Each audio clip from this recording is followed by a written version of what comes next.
The following podcast is part of a certified educational activity titled Personalized Care and Tailored Treatment Plans for Gynecologic Cancers, Practical Nurse Guidance on Utilizing Modern Therapeutic Approaches. Access the entire activity and complete the post-test at peerview.com/XRZ860. Downloadable slides and practice aids are also available.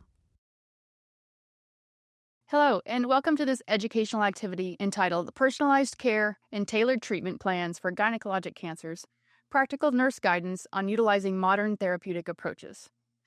Hello, my name is Kimberly Holla. I'm a nurse practitioner specializing in gynecologic oncology at the Arizona Center for Cancer Care here in Scottsdale, Arizona, and I'm pleased to be joined by my colleague, Courtney Arn, who is also a nurse practitioner in gynecologic oncology at the Ohio State University Comprehensive Cancer Center in Columbus, Ohio. Thank you, Kimberly. I'm glad to be here today. I'm looking forward to talking about recent developments in the treatment of gynecologic cancers. We'll cover what these advances mean for our patients and share our perspectives for integrating their use in the clinic. That sounds great, Courtney. Let's go ahead and get started. Here you'll see our goals listed for today. We'd like to augment your knowledge on the latest evidence supporting the use of personalized therapeutic approaches for gynecologic cancers. We'd also like to equip you with strategies to counsel patients with gynecologic cancers about available therapies, the importance of biomarker testing, and various support resources. And finally, provide you with guidance for team-based strategies to optimize practical care delivery, including mitigation and management of adverse events. So what is the role of the gynecologic nurse? How do we help our patients in this? It goes above and beyond just infusing that medication. And if you're an oncology nurse specifically taking care of gynecologic women or gynecologic cancers, you know it's more than just infusion. You have to understand how these medications work, because it's no longer just chemotherapy, as we are going to dive into. It's combining chemotherapy with immune therapy, with PARP inhibitors, and ADCs. How do we identify what side effects are coming from? You are a support system to your patients, not only your patients, but their family members as well. You are the one guiding them through this process and helping them get to survivorship and understand what that means. You are no longer just that nurse infusing that medication. You become a very valid partner in this.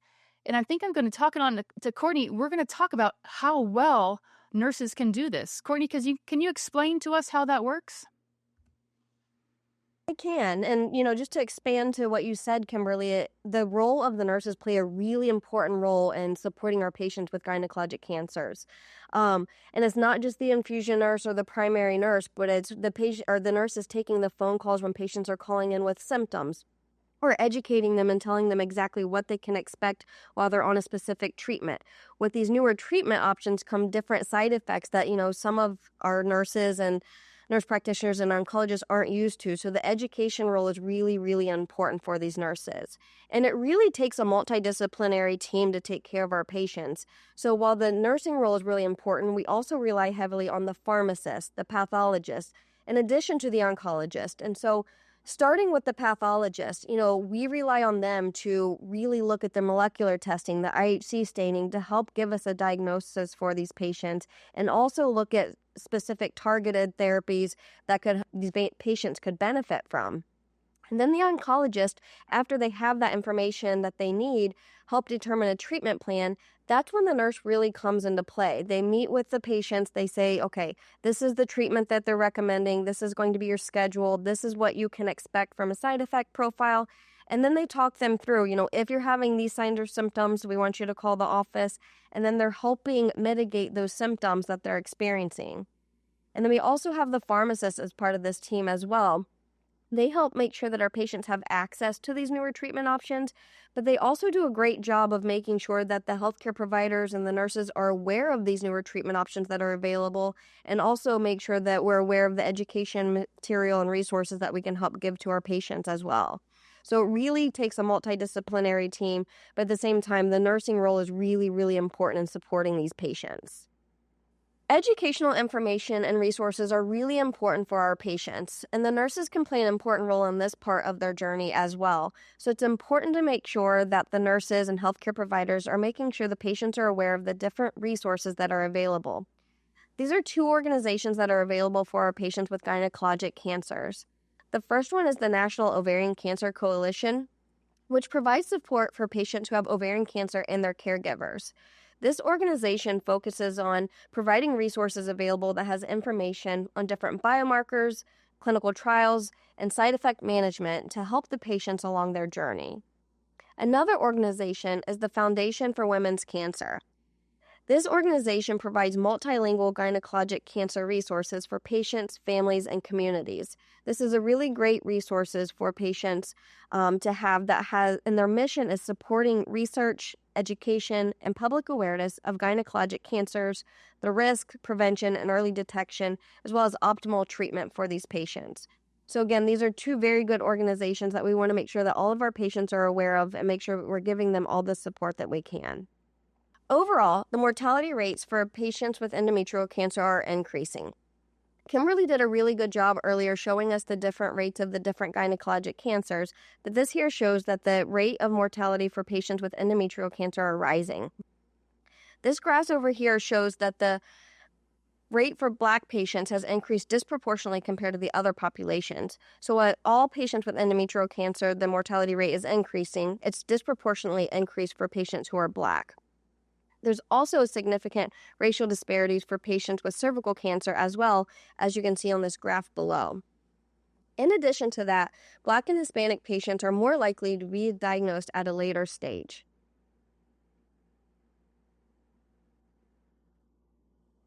Overall, the mortality rates for endometrial cancer are now comparable to ovarian cancer. So historically, the mortality rate for ovarian cancer was much higher.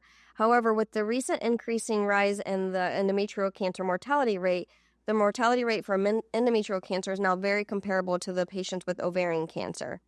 This graph again shows the disparity for Black patients compared to other patients with endometrial cancer, the one that's highlighted, but it also shows, so this solid color here shows the rise in the mortality rate for endometrial cancer patients, and the dotted line is the ovarian cancer patients, and you can see the mortality rate for ovarian cancer in general is declining, while the mortality rate for patients with endometrial cancer is increasing. Kimberly, can you walk us through some of the important advances for our patients in the frontline setting? Thanks, Courtney. I appreciate your wonderful information. Let's kind of dive into genetics specifically in regards to looking at this slide, ovarian cancer. Now, we have gone way above and beyond BRCA, as you can kind of see here. Prior to genetics in 2014, we were looking at just BRCA1 and just BRCA2. Then, as the years passed, we got a 20-panel genes. And then we're looking at 40-panel genes and 50. Now we're above 80-panel gene testing, allowing for our patients to really look into not only their germline genetics, but also that tumor, that somatic testing as well, above and beyond BRCA, just like this slide says. BRCA accounts for, still 8 and 9% looking at those, but look at the other genes on this slide. We have to identify those RAD51s, those CDK12 mutations, not only in our germline, our blood, what we have received from our parents, but looking at the tumor itself. Because if you add not only germline and you add the tumor, the somatic, it accounts for about 50% of patients who have some sort of genetic mutation, allowing us to use different medications and really take advantage of specifically PARP inhibitors in ovarian cancer, where we didn't have those options, in our early 2010s and 2015s until PARP inhibitors came into play. Now we're able to take advantage of these abnormalities. So how do PARP inhibitors work? This is a very, very basic explanation of how PARP inhibitors work. There's multifaceted ways of this working, but when you're explaining it to our patients, especially coming, from nurse practitioners and nurses, they want to know, how is this working, right? When I visualize taking this medication, because I want to be able to explain to our patients how this is working, this is what I tell my patients. As you are sitting here, you are experiencing hundreds upon thousands of single-stranded DNA breaks. It happens. You're exposed to DNA, you're exposed to radiation, you're exposed to different things that cause single-stranded DNA breaks. However, your body is amazing and it attempts to fix these single-stranded breaks with proteins. One of those proteins is called PARP. So PARP comes in, fixes that single-stranded break. Single-stranded breaks then do not become a double-stranded break and undergo apoptosis or cell death. However, when we block PARP, such as these medications called PARP inhibitor, we don't want our cancer cells repairing itself. So we block the PARP protein. Those cancer cells from a single-stranded break become a double-stranded break, and now we have apoptosis, cell death with our cancer cells. Those cancer cells are not repairing themselves, and that's exactly what we want to do. We want our patients to visualize when they take these PARP inhibitors what is going on in their body. So we are able, and we're lucky enough that the FDA approved PARP inhibitors now in the first-line maintenance in patients, especially with those patients with newly diagnosed advanced ovarian cancer. Now, there are side effects with PARP inhibitors. They've been on the market for several years now. We're much better about managing these side effects. One of the biggest ones we talk about, and Courtney, I'm sure you are aware of this as well, is anemia, fatigue, and nausea. I describe it as FAN, F-A-N, fatigue, anemia, and nausea with our patients. Gives them something to kind of understand. We're really good about treating anemia in our patients. We understand that with chemotherapy. Same thing with thrombocytopenia, neutropenia, fatigue. We're really good, and nurses are really good about helping and walking through those patients with that. However, those rare side effects that we need to really make sure they're recovering from their platinum medication is AML and MDS and pneumonitis. Those are going to require additional testing, so we need to keep our patients safe and make sure that they do not undergo these side effects. How do we manage them, right? We interrupt it, much like we do with chemotherapy. We're interrupting them. We're making sure that they recover. We don't start PARP inhibitors until we recover from their platinum medications. So we give them weekly blood tests. We look at months. We're checking them while they're on medication, right? We also can dose reduce medications as well. So making sure their blood counts are appropriate monthly for the first month. And then months 2 through 12, we're doing those monthly evaluations. And then if they are lucky enough, and hopefully they are, to be on these medications for over a year, provider discretion, okay? Those non-hematologic side effects such as nausea, insomnia, those take a little bit more work. With nausea, I tell my patients, it's okay to take an anti-nausea medication prior to taking these medications. Once a day dosing. Take it before bed, right? Sleep through that peak onset of nausea. Doing small meals. Don't forget to talk and use that nursing knowledge that you have, that we were all given, and we all have the heart of a nurse. Those basic things. Small meals. What's causing you to have upset stomach? Making sure you have, lifestyle modifications. Doing things that they can help and participate in their care. Insomnia is one that some of my patients really suffer from. So instead of having to take their medications at nighttime, I have them take it during the day. This is one that can help with fatigue, but if it's twice a day dosing, we're going to have to make some alterations. Specifically looking at hypertension and cardiovascular AEs, again, monitoring blood pressure, monitoring heart rate. Get your patients to get a blood pressure cuff and make sure that they know how to use their blood pressure cuff, and have them keep a log for you so you understand exactly how their blood pressure is affected by these medications. Warn them they might have to start on an antihypertensive medication. Get them back in touch with their primary caregiver. Tell them this is when you call me when your blood pressure is above this. Individualize it for your patients so they know exactly when to call you, and tell them, please call. I want you to call so I can help and mitigate some of these side effects that occur. When we're talking about adding medications together, we talked about combination. It's no longer just doing chemotherapy for a majority of our patients. Some of our patients are taking chemotherapy plus an immune medication, plus, bevacizumab. And if we continue to expand those combination approaches like we are looking at here in this phase 3 trial, that duo Duo newly diagnosed FIGO stage 3 and 4 high-grade ovarian cancers, they are not only taking chemotherapy, but they've added bevacizumab to it, they've added durvalumab to it, and they also have the option, this part is now maintenance. Prior to these medications, ovarian cancer patients did not have an option for maintenance.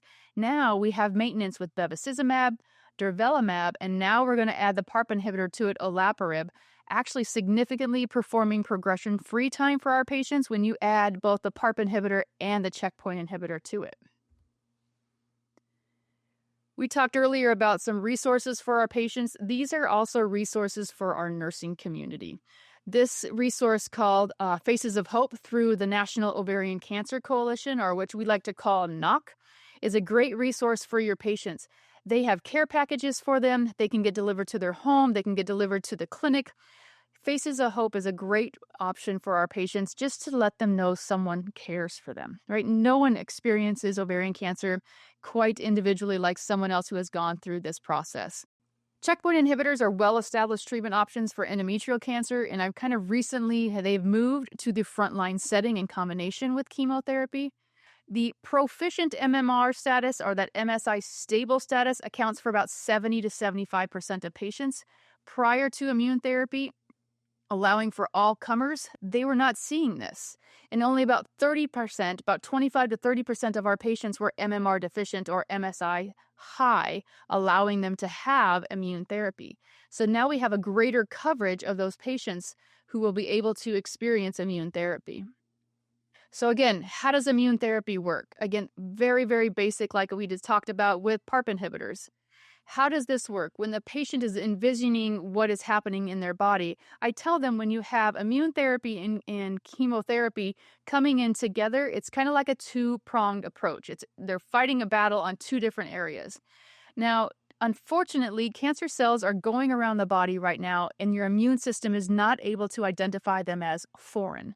They kind of have a cape on, and they're just a little bit abnormal, but not abnormal enough that your immune system looks at them and kind of gives them a pass and lets them go, and it kind of goes unchecked. And why is this important? Just like I kind of described, if we can take advantage of cells that look abnormal, and we attack with chemotherapy and we attack with immune therapy, the combination works really well, specifically in patients who qualify for these medications. Again, chemotherapy induces the upregulation of PD-L1 on the cancer cells. It facilitates the infiltration of that CD8 T cell, and it increases the maturation of those APCs, right? Making sure we can take advantage of both that two-pronged approach. Now, the FDA approved first-line immune therapy in endometrial cancer. As I led to before, 2024 was a big year for these clinical trials, and I want to thank everybody who participated in these trials because now we have patients in endometrial cancer setting that is able to take advantage of these. The top three listed here is that Duo E, looking at durvalumab and chemotherapy. In 2024, it was durvalumab plus chemo, followed by single-agent durvalumab in patients who were MMR deficient in endometrial cancers. Our second clinical trial here is that NRG-GY018, looking at pembrolizumab plus chemotherapy. So that's pembrolizumab plus chemotherapy, followed by single-agent pembrolizumab for patients with either MMR deficient or proficient MMR. And then that part 1 of Ruby was released. We're very excited about as well, looking at chemotherapy plus dostarlimab. So that looks like dostarlimab plus chemotherapy, followed by single-agent dostarlimab for patients who are, again, either MMR deficient or MMR proficient in the endometrial cancer setting. So a lot of exciting clinical trials were available to us now in 2024. As we break down those individual clinical trials here, you can kind of see that phase 3 Duo E really improved survival with durvalumab plus chemotherapy in that setting of deficient MMR subgroups.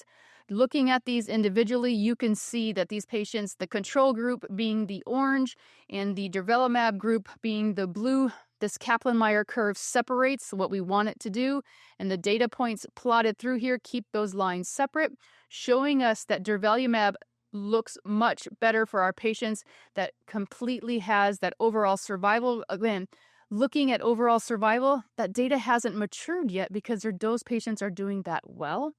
That hazard rate is listed here for you to look at. Doing much better than placebo-controlled group. Our patients are doing really, really well. Looking specifically at that NRG GY018, that's the survival benefit with pembrolizumab plus chemotherapy. In the gynecologic world, we are getting much better with identifying medications and side effects with pembrolizumab, so adding it to chemotherapy has a little bit of a twist for us, but we're doing much better at identifying those side effects. And it's exciting because look how well our patients are doing on it. When they're doing placebo plus chemo, that time, that Kaplan-Meier curve, looking at it here, comparing it to pembrolizumab plus chemotherapy in that deficient MMR group, those patients have that wide split. That's what we want. Our patients are doing so well that the overall survival analysis suggested a favorable benefit for both cohorts. Phase 3 RUBY, this part 1, the FDA actually approved dostarlimab plus chemotherapy, and then followed by single-agent dostarlimab for patients with either, again, MMR deficient or MMR proficient endometrial cancers. Substantial progression-free benefit in that group that was MMR deficient or MSI high. We still got substantial overall survival benefit in those patients who were MMR deficient and MSI high population as well. Again, these Kaplan-Meier curves, how you want your data points is you want them to separate early, which both of these categories do. They stay separated, and it shows us just how well these patients are doing, especially during the follow-up when we're adding time and months to these patients' lives. And that's exactly what we want to do, time for our patients. What is the rationale for combining immune checkpoint inhibitors and PARP with chemotherapy? Right. We have done really, really well with chemotherapy, but look how much better we saw with those previous clinical trial results when you add immune checkpoint inhibitors plus chemotherapy plus PARP. It's basically a three-prong approach to this battle that these patients are winning, right? Durable activity in both the MMR and MMR deficient and MMR proficient subgroups. Chemotherapy enhances that immunogenic cell death, so we're making those cells not look normal so that immune system can really check in. And then when you add PARP and you add an immune checkpoint inhibitor, we have maintenance abilities for our patients. Previously, we were not able to do this, so when you add PARP, it further improves the outcome, especially in these patients.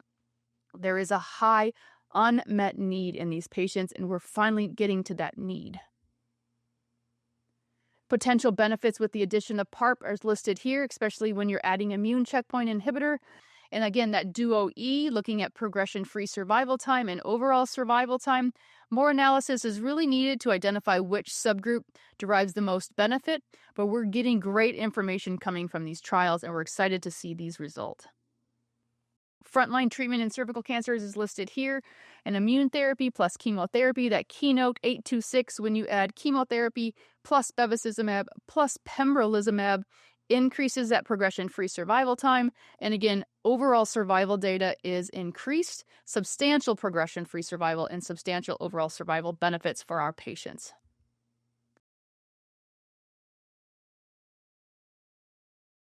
Some common side effects that we are listed here. Again, those nurses and staff who answer the phone, those triage staff, again, they deserve a medal, right? Because they are the ones keeping our patients safe. They're usually the front line. We need to identify those patients who are having side effects, because GI issues with chemotherapy are very, very different than GI issues when they're on an immune checkpoint inhibitor, right? Sometimes we can give them anti-diarrhea medications, and that will help. And we do basic things, right? Increase your hydration, change your diet. But when they're having GI toxicities related to their checkpoint inhibitor, sometimes steroid is needed, right? Not just adding an antiemetic or an anti-diarrhea. So identifying what patients are on which medications, and again, identifying what symptom they are having from what medication. These can be dermatologic, they can be endocrine, they can be pulmonary, right? Many of these identified require different indications. We grade these toxicities, right? We always grade our symptoms.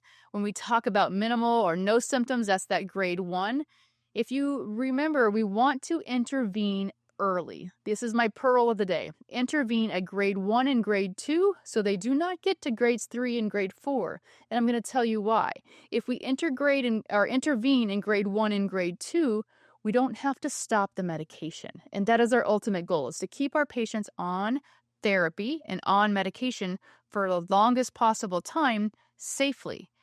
So if they're calling in or talking about grade 1 diarrhea, what does that mean to them? And we're going to go over that here in just a second. But in general, you don't have to stop the medication. You can intervene. You can talk about things, right? Specifically looking at neurologic and hematologic toxicities, we want to make sure that we intervene here specifically. Now, grade 2, those mild to moderate symptoms, we might have to hold them for most of these toxicities. So if we're intervening at grade 1 and not allowing them to get to grade 2, we can continue. But if they get to grade 2 or your patient doesn't call you until they're a grade 2, we might have to entertain some corticosteroids at this point. Now, the hard part is when your patients don't call you or we don't get those symptoms under control, we get to that grade 3 and grade 4 toxicities. We're definitely holding medication at that time. We're going to have to initiate high-dose corticosteroids at this time. Sometimes if these patients don't get better, they're admitted to the hospital. They might need IV corticosteroids. And this is significantly longer of a taper. So we need to make sure we're intervening quickly at grade 1 and grade 2, not allowing to get to that grade 3. But if they do, we have to intervene, sometimes with hospitalization. And unfortunately, those grade 4 toxicities we are permanently discontinuing. This might not be the medication for them. Specifically looking at organ systems here, you can kind of see with GI, it breaks down what grade 1 is, what grade 2 is, what grade 3 and grade 4. Give this information to your patients, because sometimes somebody will say, hey, I'm having a little bit of diarrhea, but maybe that's a grade 2 toxicity, and we need to do things differently than a grade 1. So give your patient this information. When we talk about endocrine, they might just feel tired, but their thyroid stimulating hormone is off. Patients might not know why they're tired. Look at your labs of your patients every time and make sure that they're safe. Dermatologic, looking at skin. We can continue with those grade 1s, maybe some topical steroids, topical emollients for our patients. However, getting them into a dermatologist might be something that they need to do. Moderate grade 2, you're looking at, again, treating with high potency topical steroids, prednisone, sometimes some oral antihistamine. And then again, that stage 3 and stage 4, unfortunately, they might end up in the hospital. We want to intervene at grade 1. Looking at immune-related adverse events, what I tell my patients is they can occur at any time, from the start of your medication to even after the ending of these medications. This is listed here. They're variable timings, but it's just kind of looking at it potentially when this might happen. And as you can kind of see, skin rash or pruritus can happen rather quickly. So can colitis. But when you look at the endocrine, it might not happen until about 4.5, 5 weeks, but it can happen and it can last indefinitely. So we've talked a lot about immune therapy and PARP inhibitors and the many new treatment options for the frontline setting across cervical, endometrial, and ovarian cancers. But how do we now think about treatment selections in the second line setting if patients have disease progression? What do we do? And Courtney, can you walk us through some of those updates? Sure, Kimberly. Thanks for the great introduction with the immunotherapy and PARP inhibitors. Now we're going to talk about some of these second-line therapies. And one of the most exciting drug classes for the second-line therapy for gynecologic cancers is antibody-drug conjugates. And, it's becoming much more popular. And in fact, patients are now coming in and saying, like, hey, I've heard about these antibody-drug conjugates. Like, am I a candidate for that? Is there a treatment option for me in this drug class? And so it's been really exciting from a provider standpoint, but now the patients are hearing more about it. They're getting excited about some of the results they're hearing about with their support groups. And so they're coming in with a lot of questions specifically about antibody-drug conjugates or other lines of therapy in this setting. So some of the questions patients are asking, like, could I get an antibody-drug conjugate? Or why haven't you given me an antibody-drug conjugate yet? And once we kind of have the conversation of what antibody-drug conjugates are, they have questions, is there one for me? Which is the best one for me? Then we kind of talk about the side effects of them. And if they are a candidate for them, then we start doing some of the testing to see if they would benefit from an antibody-drug conjugate. As far as providers go, we need to be thinking about every single patient that comes in with a gynecologic cancer. Are they eligible for an antibody-drug conjugate? We need to make sure that all of our patients have had the molecular testing to see if they are eligible for antibody-drug conjugates. And then we need to make sure that we're educating all of our staff, the nurses, the pharmacists, about these ADCs and making sure that we're all well educated on not only which ADCs we should be using, but the AE profile, and make sure we're implementing mitigation strategies to minimize these side effects as well. With these newer treatment options comes different workflows. We have to implement pre-medications, home medications. We need to identify the most common AEs and make sure that we're set up to help our patients be successful in these newer treatment options. And we need to make sure that we're talking to our patients about these newer treatment options, some of the newer side effects that they might have that they haven't had with chemotherapy in the past, and making sure that we're all set up to help mitigate through them. Most antibody-drug conjugates are comprised of 3 components. So you have an antibody that's targeting a specific protein. And then you have the payload, or kind of like the cytotoxic component to it. And then there's a linker that combines the two. So how does this work to treat cancer? Essentially, we talked about, patients being specific candidates for it. So we're looking at different expression levels of proteins. And if the patients do have an overexpression of these proteins, those are the patients that are going to benefit from antibody-drug conjugates. And so all antibody-drug conjugates are targeting a specific protein. So you have this antibody that's binding to or targeting against this protein. It's then linked to a cytotoxic component, or the payload. And then that payload releases within the cancer cells, causing cell death. So it's attacking the cancer with a much different approach than some of these chemotherapy options or immunotherapy options that we've used in the past. And with that comes different side effects. There are 3 optimal ADC targets in gynecologic cancers approved right now. There's the tissue factor, the folate receptor alpha, and then HER2. But essentially, tissue factor is highly expressed in squamous cell and adenocarcinoma of the cervix. Folate receptor alpha is a protein that binds to and transports folate into cells and is overexpressed in certain cancer cells. This one's geared more towards ovarian cancer. Patients with high-grade serous ovarian cancer have approximately 80% of cells that are positive for expression of folate receptor alpha. Now, not all of those patients will have an overexpression of the folate receptor alpha, but about 80% of the cells will have a folate receptor alpha. And then lastly is the HER2. Overexpression or amplification or mutations in the HER2 have seen benefit for patients across different tumor types. For the gynecologic space, this specifically is ovarian cancer, uterine cancer, and cervical cancer. This shows the different FDA-approved ADCs across the different gynecologic cancers. Tisotumab vedotin targets tissue factor. It's approved for patients with recurrent metastatic cervical cancer in the second line or subsequent therapies. It has full FDA approval and is supported on the NCCN guidelines as well as a preferred treatment option. The next ADC is mirvetuximab, or also called MIRV. This targets the folate receptor alpha that we talked about that's expressed in 80% of the cells for patients who have high-grade serous ovarian cancer. Mirvetuximab received full FDA approval in 2024 based on a phase 3 clinical trial called MIRASOL. In this trial, it compared mirvetuximab against chemotherapies that have been approved for patients with platinum-resistant ovarian cancer to see if it works as well as some of the chemotherapies we've been using historically. Based on the results, it did receive full approval. And this is indicated for patients as second-line or later therapy for patients who are platinum-resistant ovarian cancer. Lastly is trastuzumab deruxtecan, also known as TDXD. This antibody-drug conjugate targets HER2 protein. It received approval for patients who have HER2 IHC3+ for different tumor types. For the gynonc space, it's approved for cervical, endometrial, and ovarian cancer in the second line or subsequent therapy, and it received its approval based on the phase 2 Destiny Pan tumor trial. So these are the 3 FDA-approved antibody-drug conjugates that can be used in the gynecologic patients. This shows the data from the phase 3 INNOVA-TV301 trial that studied tisotumab vedotin in comparison to investigators' choice chemotherapy in patients who had recurrent or metastatic cervical cancer. On this trial, patients who had to have received 1 prior line of systemic therapy, and then they were randomized. Half of the patients got tisotumab vedotin, half of the patients got investigators' choice chemotherapy. The study showed superior overall survival and progression-free survival for those patients who received tisotumab vedotin compared to investigator's choice chemotherapy. As you can see, the median overall survival for patients receiving tisotumab vedotin was 11.5 months compared to 9.5-month overall survival for patients who received chemotherapy.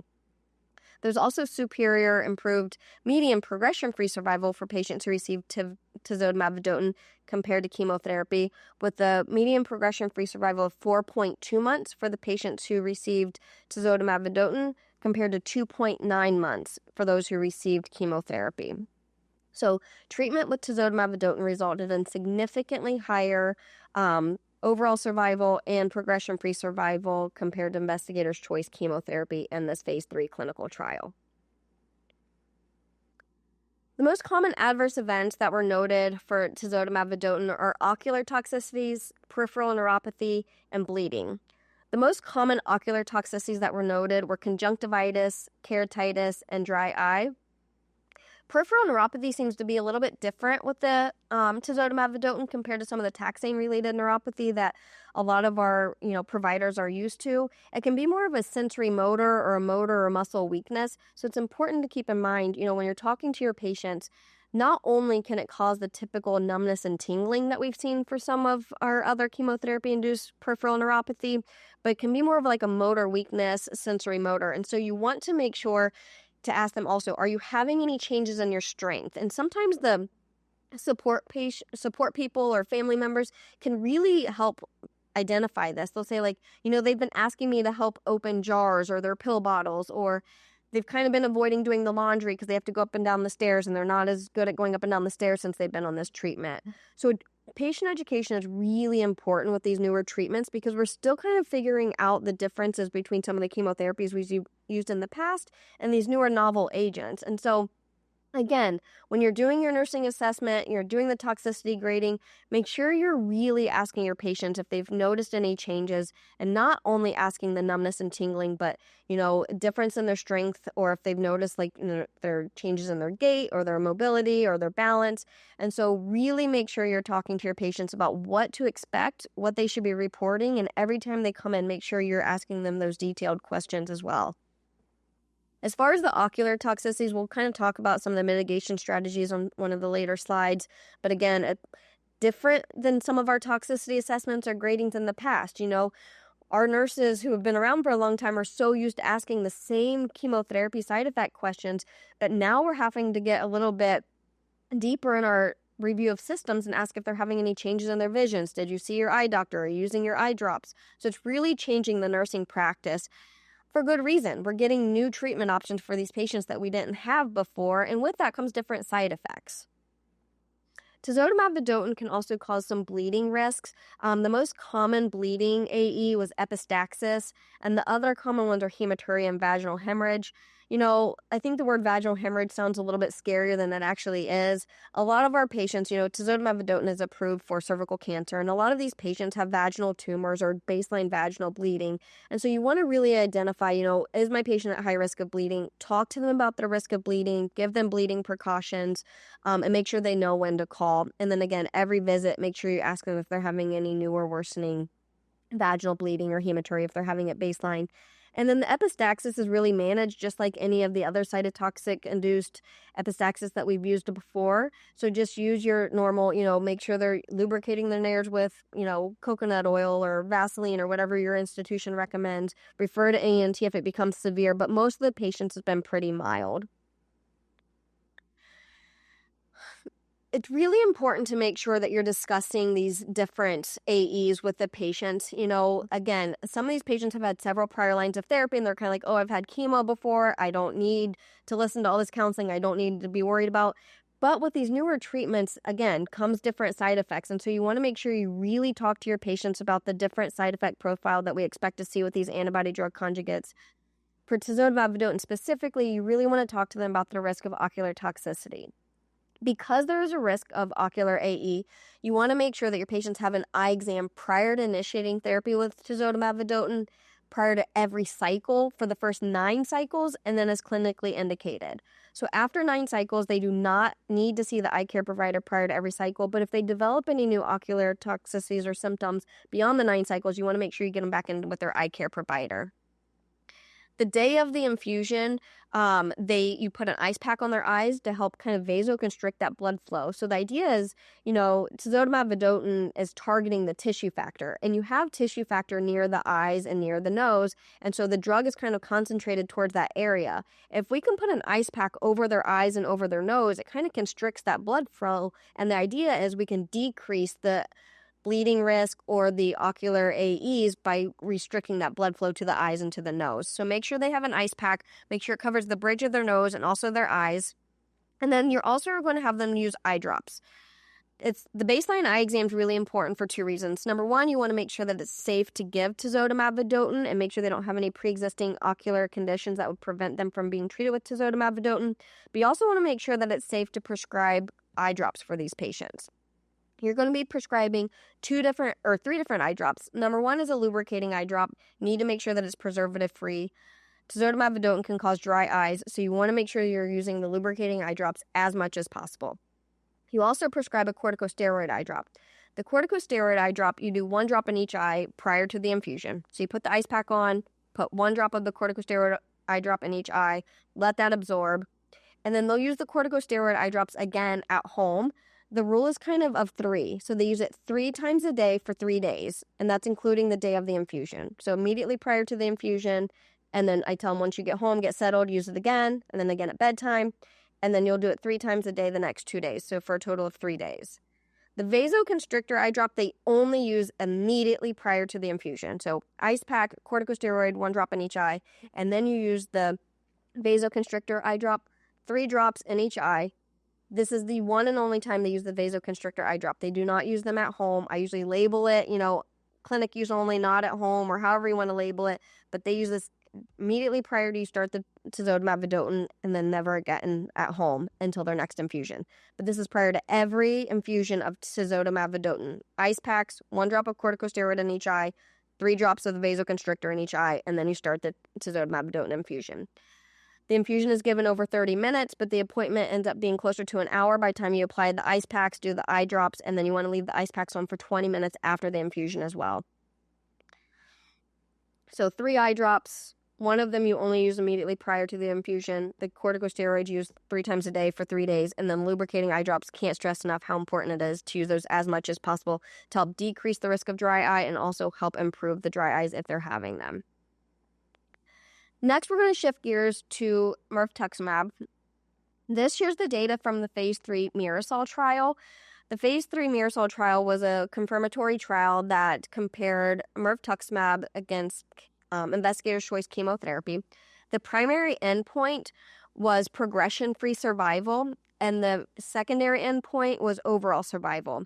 As you can see, there was a significant improvement in both progression-free survival and overall survival for the patients who received mirvetuximab compared to chemotherapy. There's a 35% improvement in progression-free survival for the patients who received mirvetuximab compared to chemotherapy, and there's a 33% improvement for the patients in overall survival for patients who received mirvetuximab compared to chemotherapy. Not only was there improvement in the progression-free survival and overall survival, but the objective response rate nearly doubled, with 42% objective response rate for patients receiving mirvetuximab compared to 16% of those who received chemotherapy. This shows the safety profile for mirvetuximab, and it shows the investigator's choice chemotherapy. So on this trial, half the patients received mirvetuximab, the other patients received investigator's choice of chemotherapy, and they were randomized. The treating physician got to choose paclitaxel, PLD, or topotecan if they're randomized to the chemotherapy arm. This shows the AEs for hematologic, general, gastrointestinal, and ocular for both mirvetuximab and the investigator's choice chemotherapy. As you can see, as far as the hematologic, the AEs for mirvetuximab were lower than most of the investigator's choice chemotherapy. As far as the general AEs, mirvetuximab was pretty similar to paclitaxel, but a little bit lower rate. And then as far as alopecia, rare for alopecia with mirvetuximab, obviously pretty common with the paclitaxel. So as far as the neuropathy, pretty similar to paclitaxel, but otherwise for the hematologic and general, mirvetuximab was lower than the investigator's choice chemotherapy. The gastrointestinal AEs were pretty similar for mirvetuximab compared to the chemotherapy arm. Diarrhea is a common AE for mirvetuximab, as well as nausea and stomatitis. Diarrhea is common, and so I usually, warn my patients. A lot of our patients have baseline constipation going into it, so I don't get too aggressive with pre-medicating them with antidiarrheals, but I do make sure that they have a plan if they do develop diarrhea at home and give them strict precautions of when to call. Because of this, you also want to make sure they're staying well hydrated, review bland diets, other interventions to help reduce the risk of diarrhea. Obviously, the first go-to is going to have them stop their bowel regimen if they're already on stool softeners, laxatives, because a lot of our patients are already on that from prior treatments or they're just cancer baseline. And so that's a really important step to remember. It seems very common and it's something we shouldn't even have to talk about. But so many times patients will call with diarrhea. People kind of put them on antidiarrheal and don't even recognize that they're on stool softeners, laxatives. So start there, but have a plan for antidiarrheals for your patients being treated with mirvetuximab as well. Nausea is a common AE on the clinical trials. Clinically, we're really not seeing that much nausea. I think we've done a really good job with pre-medicating and then also sending them home with PRN medications if needed too. But you do want to make sure that your patients are receiving pre-medications to prevent nausea, and then you also have a plan for nausea at home if they do develop nausea.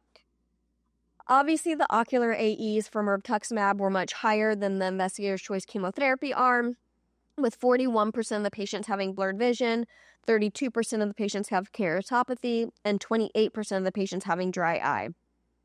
As you can see, most of these patients had lower grade ocular AEs, with very few of the patients having a grade 3 or grade 4 AE.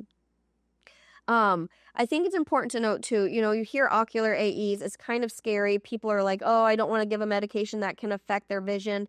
It's not like most of the patients are going blind or having severe vision loss. The most common ocular AEs were blurred vision, keratopathy, and dry eye, which these are very easily identified and managed ocular AEs.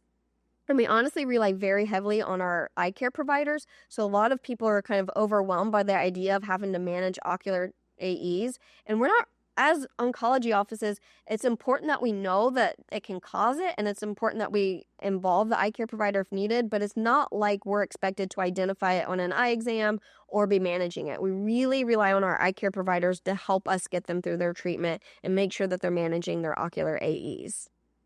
The most common ocular AEs for mirvetuximab are blurred vision, keratopathy, dry eye, photophobia, cataract, visual acuity decrease, so just have a change in how far they're able to see, eye pain, keratitis, or vitreous floaters. Kimberly, do you think this is pretty consistent with what you're seeing in your practice as far as the ocular AEs, depending on the ADC that you're giving? I really do. It's a really good slide that kind of outlines exactly what our patients, can expect when they're taking these new medications for them. But again, like you said, I rely heavily on our eye care professionals. The last thing you want is your gynecologic nurse practitioner looking at your eyes with a slit lamp, right? It's been a long time since I've looked at that.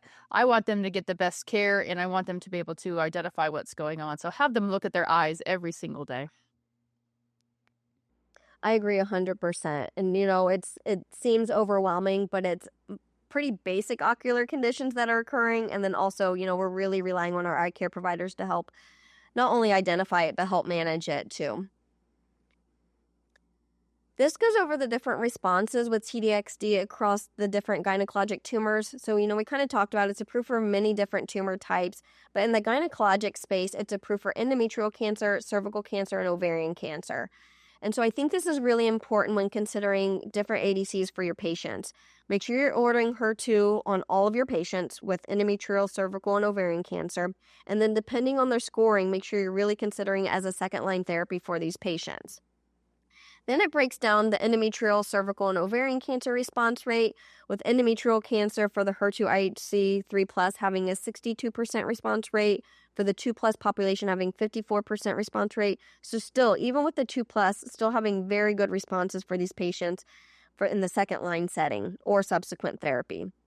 Cervical cancer, I think, is really impressive with this 80% response rate for the HER2 IHC 3+ population, and then the 2+ still having a 40%. So when you're seeing it next to the 80%, it looks like a lower response rate, but still, these are very good results. And again, we're talking about patients who have recurrent metastatic disease. These are almost unheard of response rates for this type of population. And then also equally as important results for our patients who have ovarian cancer. The NCCN guidelines have been updated to reflect this new data that shows the great response rates for patients who are HER2 IHC 2+ or 3+. And so it now lists T-DXd as treatment options for patients who have endometrial, cervical, and ovarian cancer, recommended for a second or subsequent line therapy, depending on their HER2 positivity. In April 2024, it did receive accelerated FDA approval. So I think this is really exciting. Again, it just gives us one more treatment option for our patients. We had a clinical trial at Ohio State where we were studying this, and I think it was really exciting to see the early on results. And then very quickly after a clinical trial, it got approval. And I think, we'll talk a little bit about clinical trials later, but it was really great for our patients to see, I was on this clinical trial and very shortly after, or even we still have some patients on the trial, seeing it get approved and seeing it being one more treatment option for some of our patients.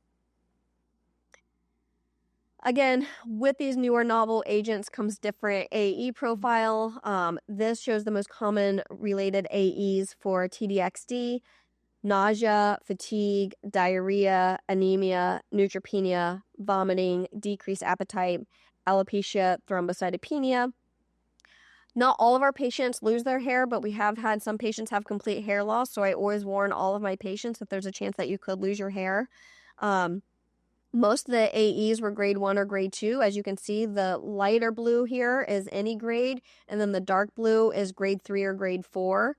So aside from the neutropenia and anemia, most of these patients are having grade 1 or grade 2 AEs, with very few of the patients having a grade 3 AE, again, aside from the hematologic component. The hematologic AE is important to know. Prepare your patients that there's a chance that, we have to hold treatment, decrease the dose. Sometimes we have to add growth factor in to keep them on treatment. But again, most were grade 1 or grade 2. With the nausea, we've learned quickly to make sure that we're pre-medicating them and sending them home with a home regimen for nausea as well.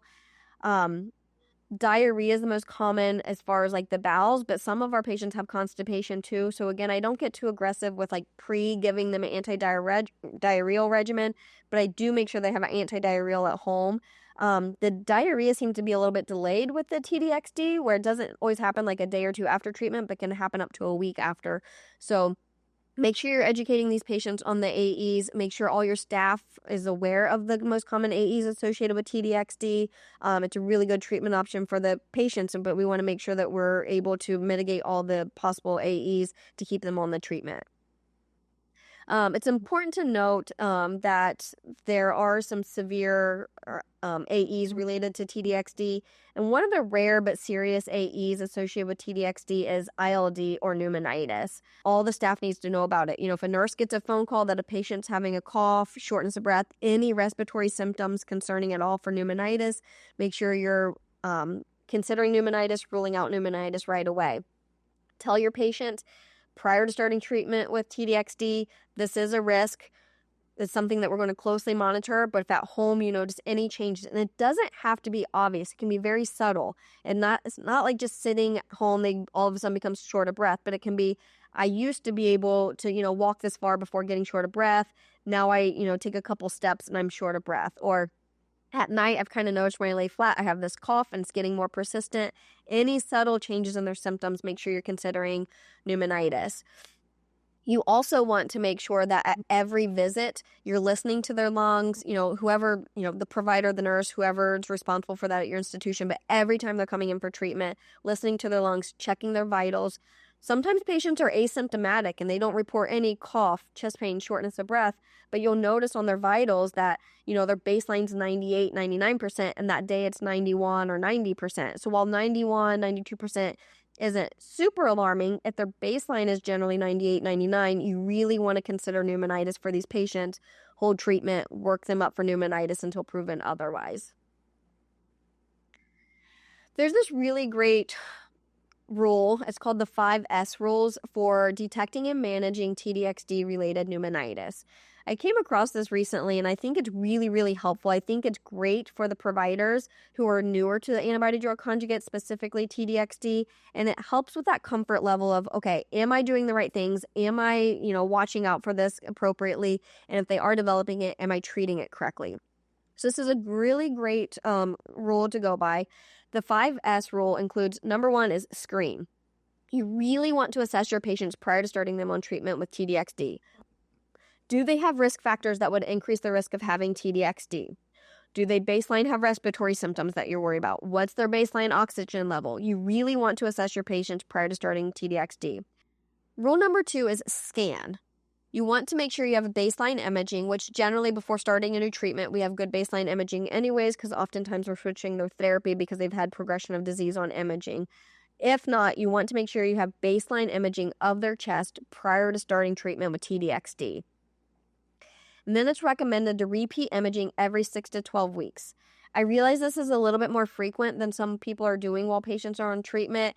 I feel like standard is kind of every 3 to 4 cycles in the recurrent setting, so it's not significantly more often, but it is a little bit more often than we would often do for our patients. So make sure they have baseline imaging of their chest and then frequent imaging to reassess for any signs and symptoms of pneumonitis. Because again, sometimes patients don't have any symptoms, but it can be detected on listening to their lungs, checking their vitals, or getting imaging of their chest. You also want to order imaging of their chest if they report any new respiratory symptoms or there's been a change in their vitals. So even if they just had an imaging of their chest, they get treated, and then they call with new respiratory symptoms, you want to repeat that imaging to see if they're developing a pneumonitis. Rule number 3 of the 5S rule is synergy.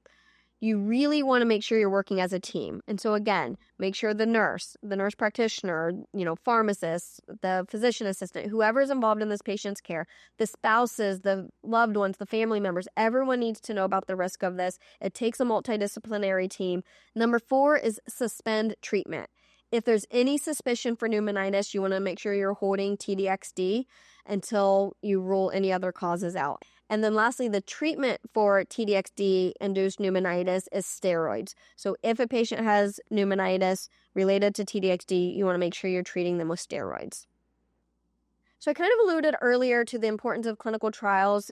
Participation in clinical trials is really important. And I always tell my patients, it's really important for many different reasons. Number one, it gives you access to a drug that you otherwise wouldn't have access to in most cases. But it also can help us get medications approved to help other patients in the future. And patients really, like that. Number one, they want to have more treatment options available to them. Right now, we only have so many drugs approved for their type of cancer. And so if we can add to that possible treatment line, they're excited about that. But our patients are also really excited to hear, I might potentially be able to help patients in the future if they're in the same situation that I'm in. And so I think as healthcare providers, nurses, we really need to make sure that we're aware of the clinical trials, we're educating our patients on the possibility of clinical trials, and making sure our patients have access. And, if your institution doesn't have a clinical trial available, make sure you're advocating for your patients and saying, we don't have this, but these other clinical trials exist, or you can go somewhere for a second opinion, get other advice. Make sure you're advocating for your patients, making sure that they have access to clinical trials. It really helps increase that number of treatment options that we have for our patients, and then also helps get access to drugs that we otherwise wouldn't have access to, and then eventually get approval of some of these drugs if they're showing benefit. There are several available clinical trials with newer agents across gynecologic cancers, which underscores much of what we have discussed today regarding biomarker testing for patients to help identify them for potential enrollment in these studies. As nursing professionals, being involved in clinical trials also supports our ongoing communication with patients about potential AEs and effective management approaches for those patients that do enroll in clinical trials. It's a good idea to familiarize yourself with the trials available in your area so that you can also have discussions with your patients about these emerging opportunities. And I do think this starts at the nursing level. So really kind of simplifying things, explaining to them what a clinical trial involves and what it would look like for them is really important for the nursing role. Clinical trials are also really important to help improve prevention, diagnosis, and safe and effective cancer treatment. There are lots of resources available. I talked earlier about FWC. They also provide a lot of resources for clinical trials specifically. So again, make sure your patients are aware of these resources. Make sure you're giving them the handouts for them. Make sure they have the educational resources and handouts that are available for different gynecologic cancers. I kind of talked already about this, but nurses play a really important role in the decision-making for the patients and having the patient engagement. Make sure you're advocating for your patient. Make sure they really understand what the oncologist talked to them about. Sometimes my patients are like, I don't even know what kind of cancer I have. And it's really our job to make sure that we slow down, we explain to them what kind of cancer they have, or if they're, in their second-line therapy, the most common AEs that we can do, these newer novel agents, making sure that they really understand what their cancer diagnosis is, what the treatment is, the most common AEs, and signs and symptoms to be looking for. Also, for the nursing role, it's really important to make sure that they have the support that they need. Patients who are battling recurrent metastatic cancer really need all the support they can get. And even patients who have great family support, friend support, really benefit sometimes from talking to other patients who have cancer similar to them or going through a similar journey as them. So make sure they are aware of different support groups that either your institution offers or the NOCC or FWC. Make sure you involve social work, case managers, nurse navigators. It really, again, takes the whole team to make sure we're taking care of our patients. You also want to make sure you're communicating with your healthcare provider and making sure that everyone's kind of on the same page for the patient and make sure all the patient's questions are answered. So the nurses play a really important role from the beginning to the end. So educating, monitor for these signs and symptoms, but also making sure that all their questions have been answered and they really understand what the treatment plan is. Kimberly, do you have patients who are like, I really want to do this trial, but I don't know that I could ask my family to drive me to this many appointments, or maybe they don't even have the gas money to get to the appointments? And for those patients, do you have resources available to help? Absolutely. There's actually more resources I feel available for clinical trial patients than there are our day-to-day patients because, that's just how important clinical trials are. So I encourage my patients to tell me what are the problems that come with, coming to clinic or having these doctor's appointments or, getting these scans. And I really use our clinical research coordinators to help them navigate that. We use social workers to help them navigate that. And in understanding what their needs are, I need to know about it. We say we can fix a lot of things, but I can't fix what I don't know. That's part of the hard part too is I'm not great at proactively saying do you need help with transportation? And that's something that patients don't want to admit to you. And I sometimes do find out later.